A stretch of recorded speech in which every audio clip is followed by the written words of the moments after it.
மாண்பு பேரவைத் தலைவர்களே, அதே போன்று மாண்புமிகு சட்டத்துறை அமைச்சர் இதை பற்றி ஏதாவது கருத்து நீங்க சொல்றதுன்னா சொல்லலாம்.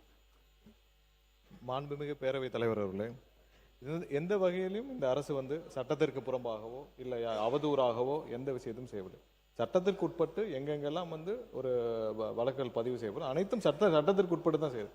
ஏதோ ஒரு இடத்துல பெண்கள் குறித்தோ இல்லை பொதுவாக அந்த பொதுக்கூட்டத்திற்கு தாண்டி பெண்கள் குறித்து அவதூறாக பேசினா அதுக்குரிய சட்டப்படி அங்கே வழக்குகள் பதிவு செய்யப்பட்டு விசாரணை நடைபெற்றது. ஸோ இவர்களுக்கு எல்லா உரிமையும் இருக்குது.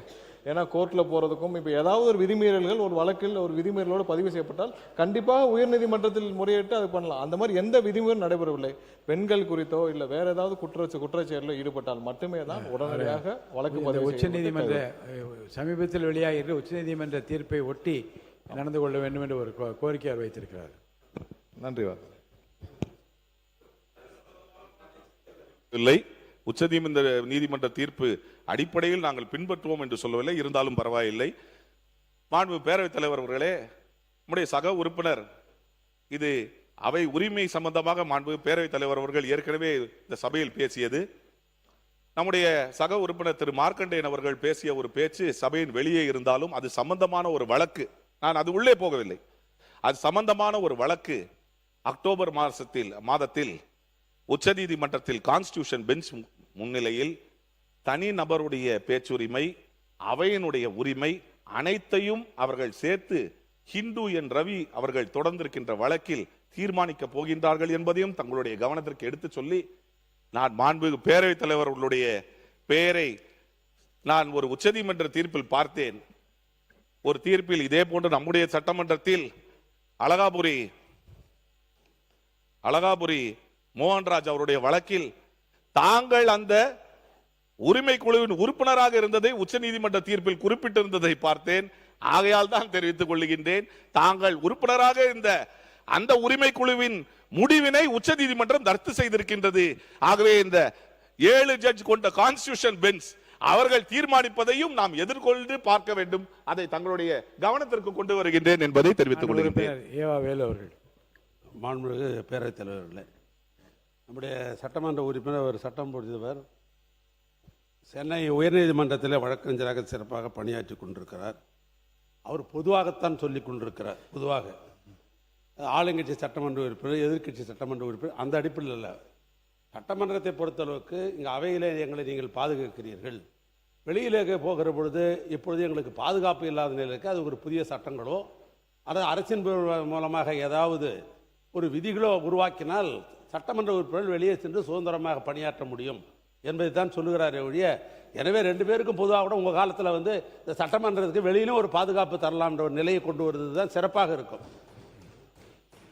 மாண்பு உறுப்பினர், இந்த மானிய கோரிக்கையை பார்த்தபோது ஒரு திட்டம் கடந்த காலத்தில் எங்களுடைய தலைவர் அவர்கள் நிறைவேற்றிய ஒரு திட்டம், நான் முதலில் அப்பொழுது சட்டமன்றத்தில் பேசிய போது கூட அப்பொழுது முதலமைச்சர் பேசியது ஒன்று. அப்போது உள்ள முதலமைச்சர் கழக தலைவர் அவர்கள், நான் ஆளுங்கட்சி வரிசைக்கும் முதலமைச்சர், எதிர்கட்சி வரிசைக்கும் முதலமைச்சர், 234 தொகுதிகளுக்கும் நான் முதலமைச்சர் என்று சொல்லி உங்கள் தொகுதியில் முதலமைச்சர் என்ற ஒரு திட்டத்தை கொண்டு வந்து 10 கோரிக்கைகளை நிறைவேற்றி தந்த பெருமை எங்களுடைய தலைவர் அவர்களை சாரும்.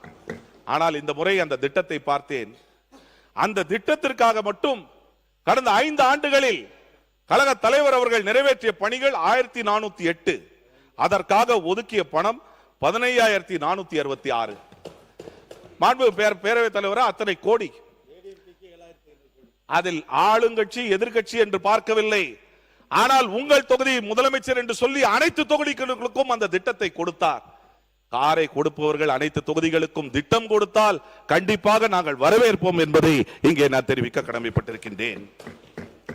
மாண்பு பேரவைத் தலைவர்களே, கடந்த காலத்தில் ஒரு திட்டம் கழக தலைவர் அவர்களால் கொண்டு வரப்பட்ட ஒரு முக்கியமான திட்டம் நான் முதல்வன் திட்டம். அந்த திட்டத்தின் மூலமாக திறன் பயிற்சி கொடுக்கப்பட்டு ஏராளமானவர்கள் தங்களுடைய கல்லூரி படிப்பாக இருந்தாலும் அவர்கள் போட்டி தேர்வுகளில் கலந்து கொண்டாலும் அவர்கள் அதனை பயன்படுத்தினார்கள். இப்படி பயன்படுத்திய போது அதனால் தேர்ச்சி பெற்றவர்கள் எண்ணிக்கை ஏராளம் 40 லட்சம் பேர் அதனால் பயன்பெற்றார்கள். மாண்பு பேரவைத் தலைவர்களே, அவருடைய கல்லூரி கனவு திட்டத்தின் மூலம் பள்ளி மாணவர்களுக்கு அடுத்து என்ன செய்ய வேண்டும் என்று ஒரு திட்டம் இருந்தது, கல்லூரி கனவு திட்டம். அதை காணோம். அதே போன்று நான் முதல்வர் திட்டத்தின் மூலமாக போட்டி தேர்வு ஊக்கத்தொகைகள் தொடருமா என்பதை பள்ளி கல்வித்துறை அமைச்சர் மாண்புமிகு பேரவைத் தலைவர் அவர்களே, மதிப்புக்குரிய சட்டமன்ற உறுப்பினர் பேசுகிற பொழுது திரும்ப திரும்ப எல்லாருமே காரை பத்தியே சொன்னாங்க. ஒரு கிளாரிட்டி கொடுத்துறேன், அது ஒன்றும் சொந்தமாக யாரும் கிடையாது. 5 வருஷம் தான் பயன்பாட்டுக்கு தான் காரு. ஆனா திட்டம் என்பது அதோடைய வேர் வரை மக்களினுடைய வாழ்வாதாரம் வரை அது முழுமையாக போகுது. அது ரிட்டர்ன் ஆகாது. காரு ரிட்டர்ன் ஆயிடும். ஒண்ணு. ரெண்டாவது, இன்றைய மானிய கோரிக்கை சார்ந்து நேரம் ஆல்ரெடி ஓடிக்கிட்டே இருக்கிறது. பள்ளி கல்வி உயர்கல்வி சார்ந்து அந்த விஷயங்கள் அண்ணன் கோருகிற பொழுது அன்றைய தினம் அது குறித்து பதிலளிக்கும். தலைவர் அவர்களே, இங்கே சிறப்பு திட்ட செயலாக்கத்துறையின் உள்ள அந்த திட்டத்தை தான் தெரிவித்துக் கொள்கின்றேன். கடந்த ஆண்டு யூபிஎஸ்சி தேர்வில் மட்டும் தேர்ச்சி பெற்று இந்திய அளவில் 2ஆம் இடத்தை பெற்றவர் ராஜேஸ்வரி கவி அவர்கள், 18ஆம் இடத்தை பெற்றவர் ஸ்ருதி.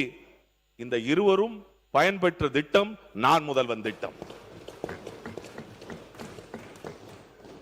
ஒன்றிய அரசு நடத்தும் போட்டித் தேர்வுகளில் தமிழ்நாட்டு மாணவர்கள் அதிக அளவில் பங்கேற்று வெற்றி பெற்ற உயரிய பதவிகளில் அமர வேண்டும் என்றுதான் அந்த திட்டம் கொண்டு வரப்பட்டது. அந்த நான் முதல்வன் திட்டம் தொடர்கின்றதா? அதே போன்று அவை மேலும் நான் முதல்வன் திட்டத்தின் கீழ் செயல்பட்ட SSRB பேங்கிங் மற்றும் உள்ளிட்ட அனைத்து பயிற்சிகளுக்கும் கொடுக்கும் அந்த திட்டமும் தொடர்கின்றதா என்பதையும் கேட்க விரும்புகின்றேன். மாண்புமிகு பேரவைத் தலைவர் அவர்களே, மாண்புமிகு மனிதவள மேம்பாட்டுத்துறை அமைச்சர். மாண்புமிகு பேரவைத் தலைவர் அவர்களே, அவங்க கொண்டு வந்த நான் முதல்வன் திட்டம் தொடர்ச்சியாக நடைமுறையில் இருக்கு. அதனால இன்னைக்கும் சரி யூபிஎஸ்சி தேர்வுக்கு படிக்கிறவங்க எல்லாம் அந்த திட்டத்தின் மூலமாக எல்லாருமே வந்து பண்ணிட்டு இருக்காங்கன்றத பேரவையில் வாயிலா தெரியும். மாண்பு பேரவைத் தலைவர் அவர்களே, முடிச்சிடறேன்.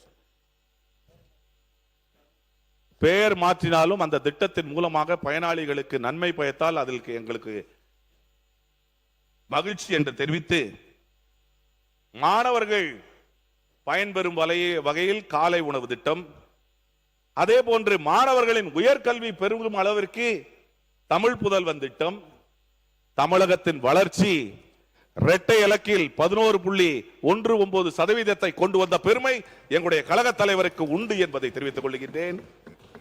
மாண்பு பேரவைத் தலைவர் அவர்களே, நான் கேட்டுக்கொள்வதெல்லாம், நீங்கள் 1 கிராம் தங்கம் கொடுக்கின்றீர்கள் என்று சொன்னீர்களே, ஒரு பவுன் தங்கம், அந்த தங்கத்தை கொடுப்பதற்கு நீங்கள் சொன்னீர்கள். நம்முடைய கல்வித்துறை அமைச்சர் தெரிவித்தார், எல்லாம் மக்களுடைய பணம் என்று தெரிவித்தார். நீங்கள் ஒதுக்கி இருப்பது எத்தனை கோடி என்று உங்களுக்கு தெரியும். அந்த அத்தனை கோடியை கொள்முதல் செய்யும் இயக்கமாக தமிழ்நாடு மருத்துவ சேவை கழகம் இருக்க முடியுமா? அது சமூக நலத்துறை மூலமாக தான் செயல்படுத்தப்பட வேண்டும். அதனை வகைப்படுத்தி முறைப்படுத்த வேண்டும் என்று சொன்னால், இங்கே நம்முடைய சுகாதாரத்துறை அமைச்சர், மக்கள் நல்வாழ்வுத்துறை அமைச்சர் வந்திருக்கின்றார். அதை ப்ரொக்யூர்மெண்ட் என்று சொன்னால் அதற்கு தகுதி, அதனை வகைப்படுத்த அதற்குரிய அனைத்து நுணுக்கங்களையும் தெரிந்த ஒரு இயக்கம் தான் அதை செய்ய முடியும். அதை கண்டிப்பாக நீங்கள் எக்யூப்மெண்ட் என்ற கிளாசிபிகேஷன் அடிப்படையில் தங்கத்தை கொண்டு வர முடியாது. மெடிக்கல் எக்யூப்மெண்ட் என்ன, தங்கம் என்ன? தங்கம் என்பது மெடிக்கல் எக்யூப்மெண்டா?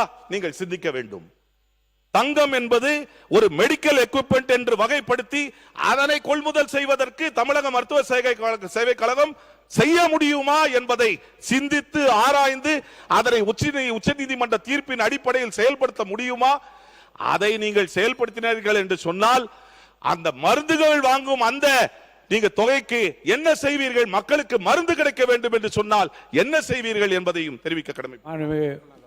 மக்கள் நலத்துறை அமைச்சர். பேரவைத் தலைவர் அவர்களே, மாண்புமிகு சட்டமன்ற உறுப்பினர் தாய்மாமன் தங்க மோதிரம் திட்டம் நம்ம அறிவித்தவுடன் மாண்புமிகு முதலமைச்சர் அவர்கள் தலைமையில் எந்த துறை இதை வந்து அமல்படுத்தணும், எதை இம்ப்ளிமெண்ட் பண்ணணும், ஒரு டீட்டெயில் டிஸ்கஷன் நடந்தது. முன்னாடி தாலிக்கு தங்கம் அந்த திட்டம் இருக்கிறப்ப நீங்கள் சொன்ன மாதிரி சமூக நலத்துறை பண்ணாங்க. இந்த தடவை பார்த்தீங்கன்னா இது பிறந்த குழந்தை பிறந்தவுடன் அரசு மருத்துவமனைகளில் இந்த பிரசவங்களில் ஊக்குவிக்கணும். இப்போ பார்த்தீங்கன்னா இந்த கடந்த காலங்களில் படிப்படியாக அரசு மருத்துவமனைகளில் பிறக்கிற இந்த பிரசவம் நடக்கிறது குறைஞ்சிக்கிட்டே வருது.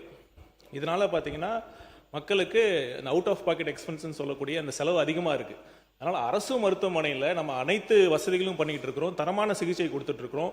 அவங்க மருத்துவ பயனாளிகளோட செலவை குறைக்கும் விதமாக அரசு மருத்துவமனையில் பிரசவம் பார்க்கணும் அதை ஊக்குவிக்கும் பொருட்டு அவங்க குழந்தை நம்ம டிஸ்சார்ஜ் ஆகிறப்பே கொடுக்கணும்.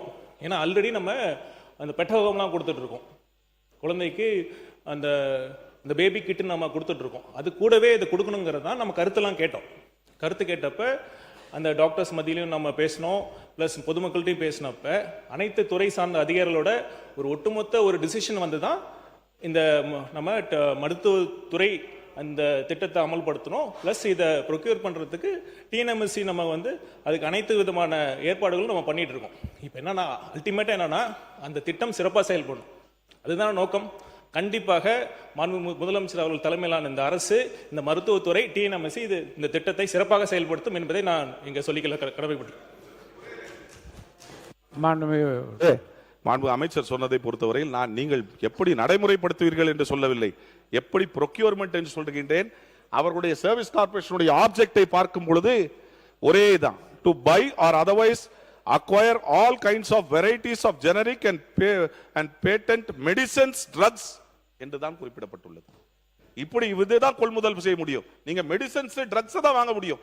நீங்கள் வந்து உங்களுக்கு தங்கம் வாங்குவதற்கு அதற்கான சட்ட ரீதியாக நம்முடைய சட்டம் மக்கள் நலத்துறை அமைச்சர் இல்ல நீங்க மாண்பு பேரவைத் தலைவர் அவர்களே, நீங்க ஒரு டெக்னிக்கலா பேசுறீங்க. தேவைப்பட்டால் அது மெடிக்கல் சப்ளைஸ் கார்பரேஷனோட நம்ம ஆர்டிகல்ஸ் ஆஃப் மெமரண்டம் அதை அமெண்ட் பண்ணிக்கலாம். அமெண்ட் பண்ணிக்கிட்டு இந்த திட்டம் சிறப்பாக செயல்படுத்தும். அதாவது TNMSC Tamil Nadu medical supplies corporation இருக்கிற அதிகாரிகளுக்கு இந்த எக்ஸ்பர்டைஸ் இருக்கா, தங்கம் வாங்கக்கூடிய அந்த எக்ஸ்பீரியன்ஸ் இருக்கா நீங்க கேட்டீங்கன்னா அது கண்டிப்பா ஒவ்வொரு வீட்டில் ஒரு படிக்காத பாமர மக்கள் ஒவ்வொரு பெண்மணியும் ஒவ்வொரு குடும்பங்களுக்கும் தங்கம் எப்படி வாங்கணும்னு தெரியும். அதனால கண்டிப்பா நாங்க இதற்கான ஒரு டீம் போட்டிருக்கோம். கண்டிப்பாக தரமான சுத்தமான அதற்கான என்ன நாங்கள் சொல்லியிருக்கோமோ, தேர்தல் வாக்குறுதி கொடுத்திருக்கோமோ அது டிஎன்எம்எஸ்சி மூலமாக செய்வோம் என்ற முடிவை அனைவரும் துறை சார்ந்த அதிகாரம் சேர்ந்து ஒரு கலந்து ஆலோசித்து ஒரு முடிவு எடுத்திருக்கிறோம். சிறப்பாக இந்த திட்டம் செயல்படுத்தப்படும். தேவைப்பட்டால் நீங்க சொல்ற அந்த டிஎன்எம்எஸ்சியில் அந்த திருத்தங்கள் தேவைப்பட்டால் நன்றி.